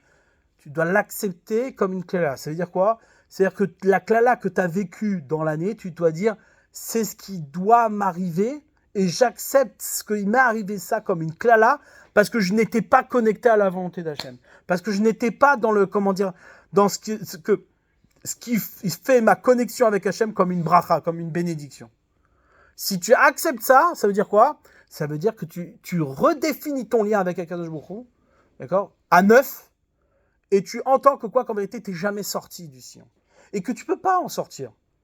Accepter les mauvaises choses qui nous arrivent comme une klala directement d'Akadosh Baruch Hu, c'est en vérité se remettre dans le cadre que Akadosh Baruch Hu a défini. Vous comprenez bien que quand Hachem donne la vie, ouais, ben, la vie que tu reçois, tu ne peux pas vivre une autre vie. La vie qu'il t'a donnée, c'est la vie que tu vas vivre. Tu ne pourras pas vivre une autre vie. C'est impossible. Et toi, tu dis, tu sais quoi? Non, je veux vivre autrement. Je veux vivre différemment de la vie que j'ai reçue. Or, la vie que tu as reçue, c'est quoi? Comme ils nous disent nos sages, la Torah, c'est un arbre de vie. Ouais, tous les jours, on dit dans la bénédiction, on dit olam natar betochenu. Une vie éternelle, ouais, il a planté en nous. C'est-à-dire quoi? Planter. Pourquoi planter? Planter parce que la Torah, c'est un etz, c'est un arbre de vie. Donc la vie qu'il a plantée en nous, c'est l'arbre de vie qu'il a planté en nous. Donc notre vie à nous, c'est quoi? C'est la Torah. D'accord? Maintenant, toi, tu dis non, mais j'ai envie de vivre une autre vie.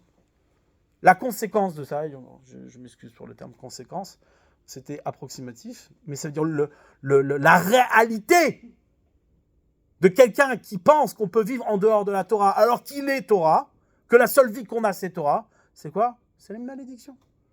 Malédiction, ça veut dire quoi? Ça veut dire que tu vis l'impossibilité d'échapper à la Torah. C'est ça une malédiction. Les tzadikim qui sont dans les voies d'Hachem et qu'ils souffrent. T'en sais rien, ça. Tu connais pas qui est dans les voies d'Hachem et qui ne l'est pas. Si Hachem, il envoie... Ça, si c'est... personne y souffre, c'est un rachat.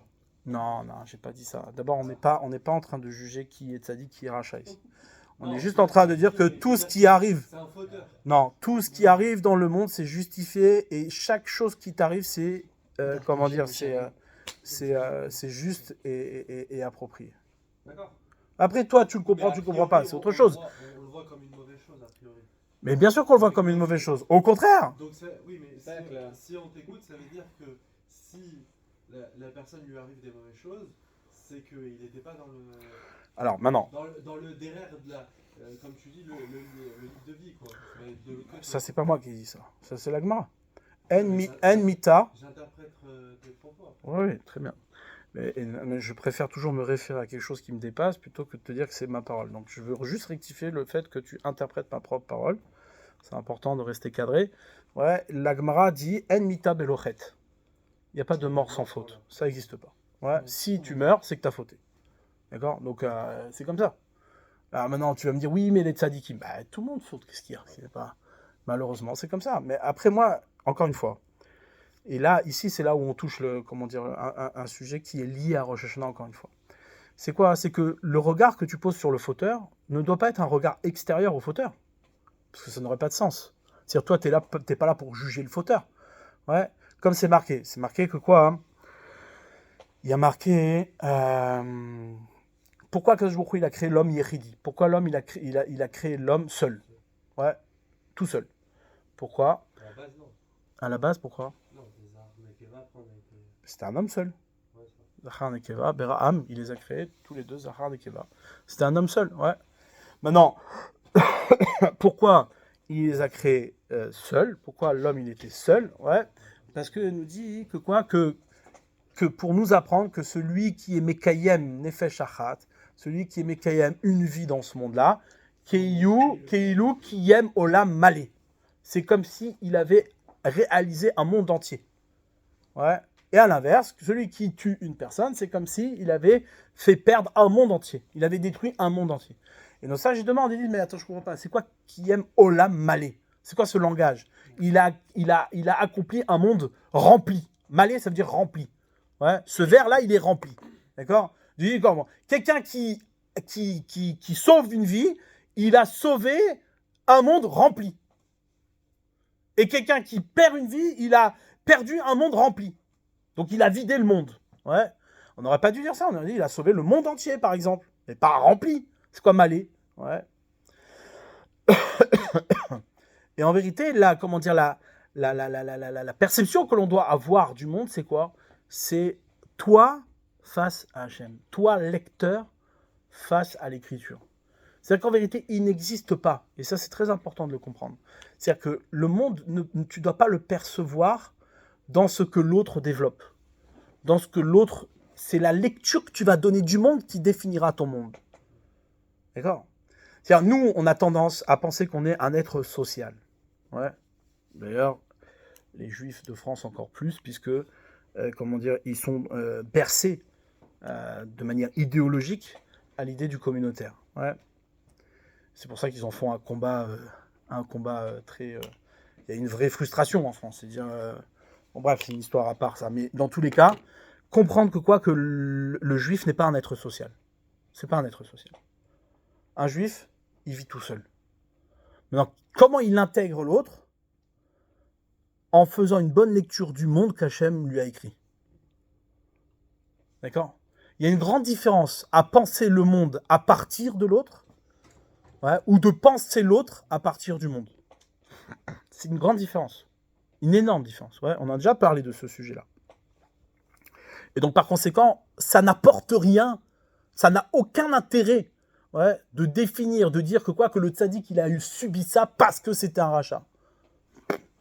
Non, mais tu comprends, c'est-à-dire, cette question-là n'existe pas. Pour nous, elle n'existe pas. Elle n'a aucun intérêt. La seule chose qui compte, c'est quoi? C'est de lire le monde comme il faut. Et lire le monde comme il faut, c'est lire un monde de justice. Maintenant, qu'est-ce qu'il a fait? On n'en a rien à faire. C'est lire un monde de justice. Ouais. C'est pour ça que nous disent la formulation qui est marquée pour le jour de Rosh Hashanah, c'est quoi? C'est qu'on est jugé devant Akadosh Baruch Hu Kebnei Meron. Ouais. Seul, tout seul devant Hachem. Ouais. Tu passes tout seul comme un mouton qui passe la douane, d'accord? Il est tout seul. C'est-à-dire, comme c'est marqué, ouais, il y a marqué que le Olam Yadur Adam, Eretz Israël, Afilu Beir Shiruba Avdei Kochayim. Ouais. L'injonction qui n'est pas définie comme une mitzvah ici, mais qui est définie comme le makom, comme étant le lieu unique d'un juif. Leolam Yadur Adam, mais plus qu'un juif, un homme. Leolam Yadur Adam, un homme vivra en terre d'Israël, même dans une ville à majorité idolâtre. C'est-à-dire que même si tu es tout seul, tu vis en Israël. Ah, oui, mais autour de moi, il n'y a que des idolâtres. Ben oui, c'est pas grave, ça n'a rien à voir. Le juif, même s'il est tout seul, il justifie le monde entier. Ouais. C'est-à-dire quoi? C'est-à-dire qu'un juif tout seul, il est un monde entier. C'est-à-dire que le monde entier peut être sauvé par un seul juif. D'accord? Ok, mais du coup, toute la notion de Kal, de Eda, de Minyan, de tout ça, ça n'a rien à voir. Tout le sujet du Kaal, de la Eda, etc., c'est au contraire, c'est de ramener à partir du Kaal la dimension de l'individu. C'est-à-dire, nous par exemple, quand on veut prier Hachem, ouais, donc d'accord, toi tu pries tout seul dans ton coin, et l'autre il prie tout seul dans son coin, et l'autre il prie tout seul dans son coin. Maintenant, il y a une vraie problématique, si tu dis qu'on est tous tout seuls, donc du coup, pourquoi il y a les autres? Oublie le minyan déjà, avant le minyan. Ouais. Si toi tu arrives dans un monde où il y a plein de gens, d'accord? Donc si tu dis non, mais en vérité, le monde compte que pour une seule personne. Et chacun va se dire la même chose. Et ça, c'est ce que nous dit la Mishnah, puisque la Mishnah nous dit, chaque jour, un homme, il a l'obligation de se lever et de dire, Bishvili Nivra Olam, le monde, il a été créé pour moi. D'accord?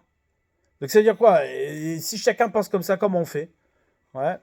Alors, c'est pour ça que quoi, que on a des mitzvot qui nous amènent à penser l'autre, ouais, mais pas comme on pourrait le croire. Que quoi, que par exemple, toi tu crois que si on n'a pas minyan, bah ça sert à rien de prier. Bah voilà, on vient à la synagogue, tu vois, on n'a pas eu minyan, c'est raté.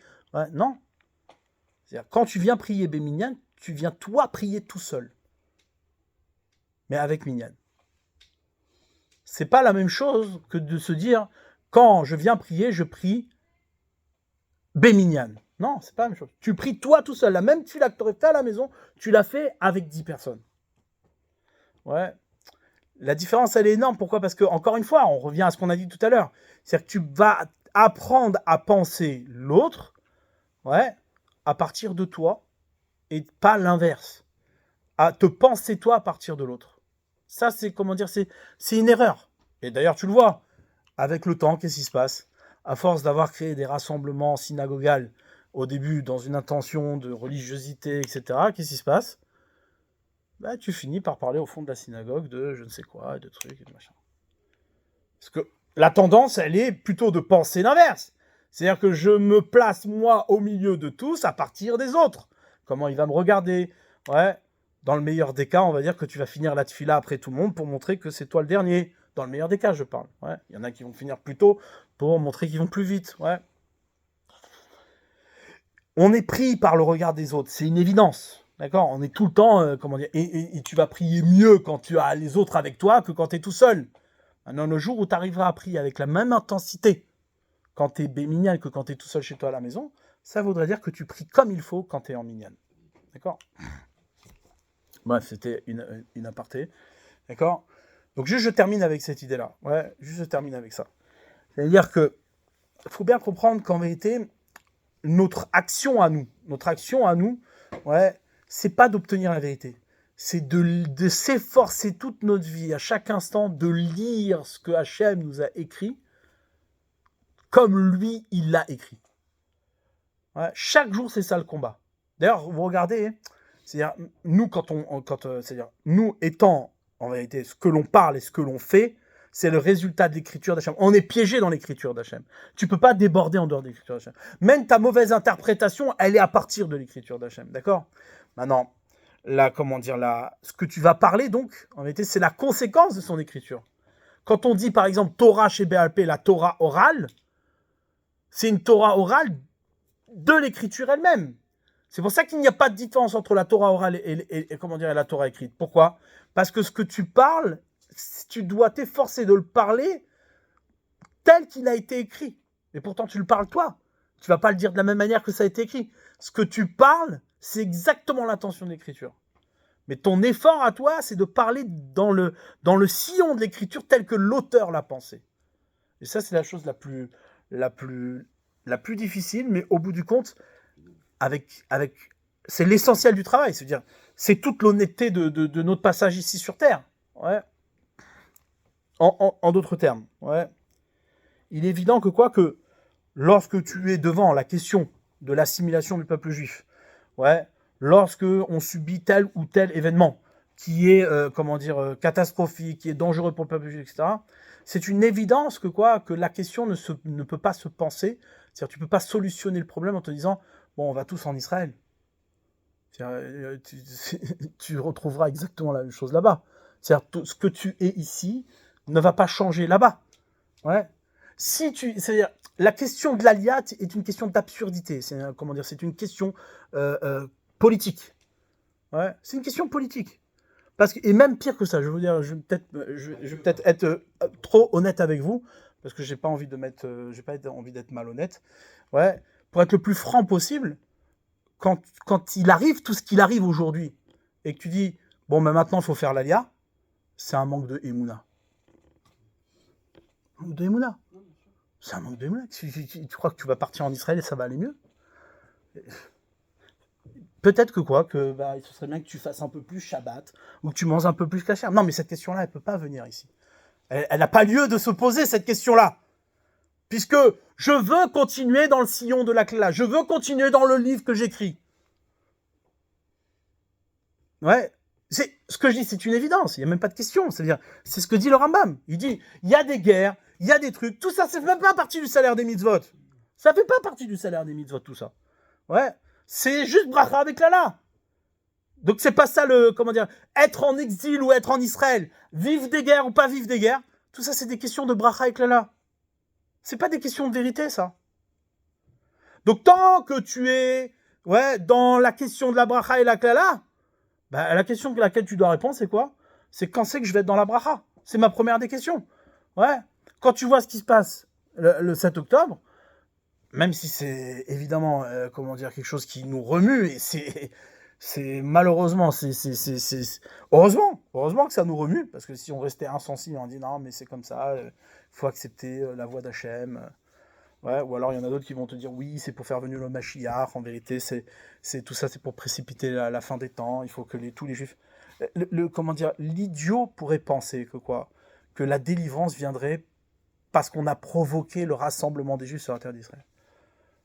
Mais le rassemblement des juifs sur la terre d'Israël, c'est au contraire, c'est une bracha. Donc déjà, mets-toi dans la bracha. Qu'est-ce qui amène la bracha? Vous comprenez, Rav Shach, il disait, comment tu peux t'imaginer que ce qui t'a amené à quitter Israël pourrait être ce qui te ramènerait en Israël? C'est une absurdité. Donc déjà, construis la bracha. Donc notre préoccupation à nous aujourd'hui, c'est pas de savoir où c'est que tu vas aller.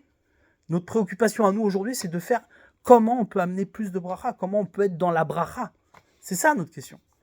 Comment je vais finir l'année? Comment je vais accepter les clalotes qui nous arrivent? Ça, c'est la véritable question.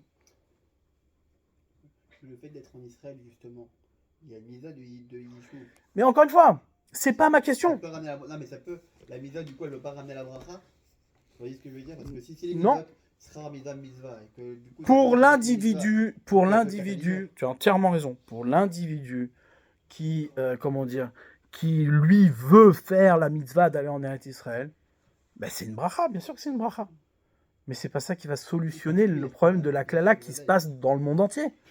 D'accord? Et pour quelqu'un qui fait rien et qui n'est pas du tout dans le sillon de la bracha, l'urgence c'est déjà d'être dans la bracha. C'est pas de dire, bon allez, je vais en Israël, là-bas ça ira mieux. Ou je serai protégé, ou j'en sais rien. Comment tu vas être protégé de quelque chose qui, de toute façon, est sous la contrainte de la menace? D'accord? Encore une fois, ici la question, parce que souvent on traite cette question-là de l'Alia sous la forme de la halacha, en disant, oui, est-ce qu'il y a une mitzvah ou il n'y a pas une mitzvah? Bon, ça sert à rien de parler pendant des heures. D'accord? On sait très bien qu'il y a une mitzvah d'aller en Eretz Israël, c'est une évidence. Alors, c'est pas compté dans les 613 mitzvot, mais c'est un sujet qui n'a pas de sens. Ça, c'est une question de subtilité ilchatite qui pourrait peut-être avoir un intérêt, mais au bout du compte, c'est pas ça la question aujourd'hui. La question, l'urgence de la question aujourd'hui, c'est de savoir, mais comment ça se fait qu'on est dans la klala? C'est ça la vraie question. Ouais. Donc, voilà, juste pour... Et je pense que c'est fondamental. C'est-à-dire, je suis pas là pour... la réponse que je vous donne ici, c'est pas pour faire exprès de dire l'inverse de ce qui se dit. Ouais. C'est-à-dire, ou d'aller provoquer la question de l'Alia et de la terre d'Israël. Non, non. Il faut bien comprendre ça. C'est-à-dire que malheureusement, on fait tout pour se poser les mauvaises questions. C'est quand même dingue. C'est-à-dire, qu'est-ce qu'il faut pour qu'on réagisse? C'est une vraie question, ça, du quotidien. Ouais. Moi, je me suis dit... pour moi, ça a été toujours une énigme. Ouais. Arrive la Shoah. Des événements... La Shoah, c'est un événement qui est surnaturel. C'est-à-dire, ça ne fait pas partie de la nature des choses, que les choses se passent ainsi. Ouais, c'est surnaturel. Ce qui est arrivé au peuple juif, c'est surnaturel. Et quoi? Ce qui suit, c'est quoi? C'est quelque chose, c'est une interprétation purement historique et naturelle de l'histoire. Arrive le 7 octobre. C'est quelque chose qui est purement surnaturel. C'est inattendu. Jamais on n'aurait pu... Ouais. Et quelques mois après, ouais, il y a l'exploit du bip-bip au Liban. Et le mec dit, ah, t'as vu quand même, on est revenu sur la scène. T'as vu, hein, ça nous a fait oublier nos maladresses. Même les journalistes goy, ils parlent comme ça. Ils disent, ah oui, ça a montré que Israël, en vérité, il est toujours aussi capable. Et, tu pensais quoi qu'il était... Tu crois que le 7 octobre, il s'est passé quoi? C'est parce qu'il était incapable. Non, mais vraiment, quel est l'idiot qui peut penser comme ça? Non, franchement, à un moment donné, il faut arrêter d'être bête. On n'a pas le droit d'être métumtam à ce point-là. C'est honteux. Tu crois vraiment que Israël, il est incapable? Tout le monde sait qu'il est capable. Il est capable de plein d'exploits, comment dire, d'un point de vue militaire. Maintenant, le 7 octobre, c'est quoi? C'est un miracle, le 7 octobre. C'est quelque chose qui est inattendu. On se rend même pas compte. Nous, on n'a aucune mesure de ce que, comment dire, de ce que ces événements-là provoquent chez nous. Le questionnement que ça amène. L'instabilité que ça peut amener. Mais toute cette instabilité-là, elle est là pourquoi? Pour qu'à un moment, tu dises, bon, ben... peut-être que je suis pas dans la bonne lecture des choses. À un moment donné, au moins une remise en question. Au moins une remise en question. Sans parler maintenant de côté religieux ou côté toranique convaincu avec une idéologie, comment dire, complètement folle. Ouais. Le mec, il est dans son délire, ok. Mais au moins, quand il se passe des choses comme ça, accepte que ça fonctionne pas bien. Non, tout va bien. Voilà, c'est bien. Bon. Maintenant, voilà, on a rectifié le tir, tout va mieux. Ouais, on a réussi un coup extraordinaire au Liban. Donc ça nous fait oublier nos échecs. On ne peut pas se satisfaire de la guerre. On ne peut pas indéfiniment se satisfaire de la guerre. Donc celui qui s'imagine quoi? Il y a un truc que je comprends pas. C'est un peu la solution. C'est-à-dire que vous avez défini un monde dans lequel il n'y a pas vraiment de salaire et de punition. Il y a plutôt un monde qu'on bâtit. Et en fait, on ne récolte que les germes de ce qu'on est. Donc, finalement, si ces germes elles étaient en accord avec l'écriture, on récupère une bénédiction à la fin, et si elles sont en désaccord avec ça, c'est plutôt une malédiction qu'on a. Et du coup, en fait, on ne fait que bâtir un monde dans la malédiction, et donc le germe de la bénédiction, il vient d'où il peut venir si justement on ne récolte que le monde qu'on est en train de bâtir, et ce monde qu'on bâtit, il est à côté. Comment on peut avoir la vision extérieure qui nous fait dire... Pourquoi tu dis qu'il est systématiquement à côté? J'ai pas dit ça. Non, je dis dans ce cas-là, c'est-à-dire dans le cas de... Puisqu'on se pose la question des malédictions, la question est de savoir comment on peut avoir ce point de vue, de comprendre qu'en fait, de comprendre que c'est une malédiction. C'est-à-dire, comprendre que c'est une malédiction, c'est déjà libérateur en soi, et c'est déjà commencer à créer un nouveau chemin. Mais comprendre que c'est une malédiction, c'est difficile quand c'est les conséquences de ce que nous on construit. Clairement. Mais c'est là où ça se définit. C'est-à-dire que la question de la émouna, la question de la foi, c'est de ne pas se satisfaire de telles conséquences de nos actes. C'est-à-dire qu'un type qui vient, par exemple, quelqu'un qui croit dans l'amour et la générosité, bon, bah, quand il voit des hommes mal se comporter, machin, etc., il peut dire, bon, bah, j'y crois plus. Ouais. Mais lorsque tu penses de manière, sans être influencé par le comportement des autres, et de rester dans une dimension de vérité absolue, eh bien tu dis non, ce que je vois là, c'est impossible. Ça ne peut pas se passer comme ça. Et si ça se passe comme ça, c'est parce que c'est une malédiction. Mais ça, c'est quelque chose, justement, arriver à ce stade-là, c'est déjà quelque chose où il faut quelque chose. Soit on l'a en nous, au départ, soit il y a quelque chose d'extérieur. Non, parce que du point de vue de la logique, un homme, il ne peut pas se satisfaire de ce qui est inconfortable. Mais il devient confortable dans ce qui est inconfortable. Je pense pas que quelqu'un qui perd son enfant à la guerre, il se satisfait de ça. Non, mais ça veut dire, ce que vous avez décrit sur tout ce qui s'est passé, c'est des choses où les gens ont fini par trouver une situation dans laquelle, ou en tout cas un état d'esprit dans lequel ils se sentent confortables. Pas forcément. Non, je pense que tu as raison de ce que tu dis, c'est-à-dire, en vérité, ce que je pense, c'est quoi? C'est que, par exemple, prenons à l'échelle de l'individu. Quelqu'un qui a une épreuve dans la vie. Ouais, une épreuve personnelle, pas collective. Quelqu'un qui a une épreuve dans la vie, il a deux manières de l'aborder. Première manière, c'est de dire, bon, bah, il m'est arrivé ça, je peux rien changer, je peux rien faire, je continue, et je vis avec ma souffrance. En tout cas, j'enterre ma souffrance. Mais je ne vais jamais parler à ma souffrance. Je ne vais jamais lui parler. Mais c'est-à-dire, j'accepte que le monde a des dysfonctionnements et je dois vivre avec ces dysfonctionnements. Mais en vérité, cette personne-là forcément, à chaque dysfonctionnement et à chaque épreuve, elle se redéfinit. Elle se redéfinit dans le chemin de l'épreuve, dans le chemin mais à sa manière à elle, qui est d'enfouir la question de l'épreuve et de jamais lui parler. C'est d'ailleurs ce qui fait qu'on a des traumatismes, etc. Et que lorsque l'épreuve est trop douloureuse, on décroche. Dépression, machin, etc. Et il y a l'autre manière, c'est d'établir un dialogue avec son épreuve. Et bon, attends, il m'est arrivé ça. Mais pourquoi il m'est arrivé ça? Alors, sans parler à Dieu pour l'instant, juste à parler à soi-même. Peut-être en vérité, j'ai pas fait ce qu'il fallait. Peut-être en vérité, si j'avais pris ce chemin-là, il me serait jamais arrivé ça. Peut-être que j'ai fait des mauvais choix qui m'ont amené à. Et ce dialogue-là, en vérité, au fur et à mesure, qu'est-ce qu'il crée? Il crée une remise en question des choix qu'on a fait. Et donc, il crée un dialogue avec une écriture dont on ne connaît pas l'auteur, d'accord? Mais on est en train de relire l'écriture d'origine pour pouvoir, quelque part, avoir une meilleure lecture du monde. Et ça, au fur et à mesure du temps, si on est, profond et honnête, plus ce dialogue, il est profond, plus on va aller vers l'auteur, de manière évidente.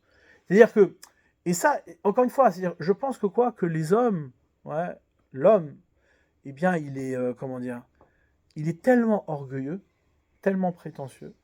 C'est pas péjoratif ce que je dis, c'est-à-dire, c'est la résistance de la conviction que l'homme est éternel. Ouais. Il est tellement prétentieux qu'il ne peut pas se remettre en question. Il n'accepte pas.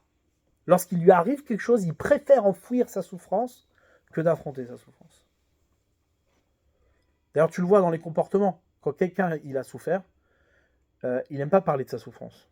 Je parle des gens qui sont stables, des gens qui montrent de la stabilité. Ouais, après, il y en a d'autres comportements, mais quelqu'un qui est stable et qui arrive à avancer, etc., il n'aime pas parler de sa souffrance, parce que pour lui, c'est une faiblesse. C'est une faiblesse de parler de sa souffrance. D'accord ? Les gens, il y a des tonnes de patients qui ont du mal à confier leur souffrance et leur malaise à quelqu'un. Pourquoi ? C'est quoi le problème ? Au contraire, tu devrais en parler et peut-être écouter la sagesse de l'autre, quelque chose qui pourrait t'apporter. Une délivrance. Non, mais être délivré, c'est accepter qu'on s'est trompé. C'est accepter qu'on s'est enfermé dans un schéma qui n'était pas le bon. Donc en réalité, qu'est-ce qui se passe ? Le monde est bâti sur un dialogue. Pourquoi ? Parce que c'est la seule chose qu'on a. L'écriture, on ne l'a pas, mais on a le dialogue. Hachem, il a écrit pour rendre possible une parole. Il a écrit ce qui va parler. Il a écrit ce que l'on va lire. Ouais. Ça, c'est la seule chose que l'on est. C'est quoi ? C'est le dialogue. C'est la possibilité de parler avec Hachem. Et parler avec Hachem se fait sous la bracha et la klala. Mais c'est à condition, évidemment, qu'on parle aussi bien lorsque c'est une klala que quand c'est une bracha. Parce que ce qui se passe souvent, c'est quoi ? C'est lorsque tout va bien, tu ne parles plus. Tu dis, tout va bien, c'est normal. Et là, qu'est-ce qui se passe ? Comme c'est marqué dans le verset, tu t'es installé, tout va bien, tu t'es enrichi, et tu as oublié Dieu. Tu ne parles plus avec Hachem. C'est pareil. Quand quelqu'un il fait une mitzvah, et que tout va bien, et que tout fonctionne bien, il oublie Hachem. Chez l'Obichou Batora Trila, ils n'ont pas béni Hachem au moment où ils étudiaient, parce que c'était normal d'aller étudier. C'est normal, tout fonctionne bien, tout truc. Et là, Hachem, il dit, oh, attendez les gars, vous faites plein de mitzvot, mais vous m'oubliez. Je suis plus là. Donc en vérité, l'essentiel, c'est le dialogue. C'est de parler, d'entendre que le monde dans lequel tu vis renvoie à une parole et renvoie à un échange. Donc non, je pense pas que, et je crois que c'est pas vrai de penser, même si l'homme pourrait dire l'inverse, je pense pas qu'au fond des gens, c'est-à-dire même s'il y a une vraie résistance, mais le temps montrera qu'il y a beaucoup de choses qui vont s'exprimer, qui s'expriment avec le temps. Beaucoup de choses. Donc en fait, ça veut dire que la porte d'entrée des bénédictions, c'est une malédiction. Dans le cas où tu as abandonné la bénédiction. C'est pas une porte d'entrée. C'est aujourd'hui, oui. Oui, c'est-à-dire de savoir quelle porte d'entrée, si on est entouré de Ah bah aujourd'hui, tu n'as pas le choix. manifestation d'une malédiction qui t'ouvre une porte vers les bénédictions. Pas que la manifestation, l'acceptation de cette malédiction comme étant une malédiction. Oui, donc, du coup, Ça, tu vas c'est te déjà, débrancher. c'est déjà un niveau. C'est ça que Ouais. Mais sinon, t'as pas de porte d'entrée. Tu restes dans ta malédiction. Oui, mais du coup, tu vas te déraciner et enraciner, quoi. C'est-à-dire. Bah, là, tu vas pas ouvrir ta porte de bénédiction sur la malédiction. Non, tu vas déraciner ta malédiction et tu vas replanter quelque chose. Non, d'autre, non, au final. pas, tu vas pas déraciner. Tu vas juste accepter que c'est Hachem qui parle. Et donc, si c'est Hachem qui parle, bah plutôt lui parler sous la bonne forme, quoi. C'est-à-dire que tu te comprends que quelqu'un, quand t'es pris dans le mouvement du monde, eh bien, tu peux penser que ces choses-là, elles sont normales. Mais bon, c'est bon, ça fait partie de l'histoire du monde. C'est comme ça, on a subi une catastrophe. Bon. Mais lorsque tu es visé sans arrêt, que ça te tombe dessus, et trucs, etc., à un moment donné, tu dis, bon, attends, ça fait un peu trop quand même. Ouais. Et lorsque c'est insistant, et le temps fera que ce sera insistant. Le temps fera que ce sera insistant. On le verra. De toute façon, l'avenir nous le dira. Mais c'est-à-dire que, comment dire, que s'il y a quelqu'un qui ne veut pas te lâcher, c'est qu'il y a quelqu'un qui est après toi. Et s'il y a quelqu'un qui est après toi, c'est qu'il attend quelque chose de toi. D'accord ? C'est comme un type, tu sais, demain tu te lèves, tu as un billet de 200 € posé sur le paillasson de ta porte. Premier jour, toi tu es là, tu réfléchis, tu regardes à côté, partout, tu dis c'est qui le mec qui m'a posé 200 € sur le paillasson de ma porte. Bon, tu mets une achaza, tu mets une affiche, les gars, j'ai trouvé 200 € sur le paillasson de ma porte, personne n'y répond. Tu dis, bon, bah peut-être que c'est le vent qui l'a posé sur le paillasson de ma porte, ça peut arriver. Bon, le lendemain, tu ressors 200 € sur le paillasson de ta porte. D'accord ? T'as pas vu, t'as rien vu, tu mets pareil la même chose, tu fais une enquête, tu trouves personne. Tu dis, bon, peut-être que le vent dépose 2 fois d'affilée 200 € sur le paillasson de ma porte. Et ainsi de suite, tous les jours, comme ça.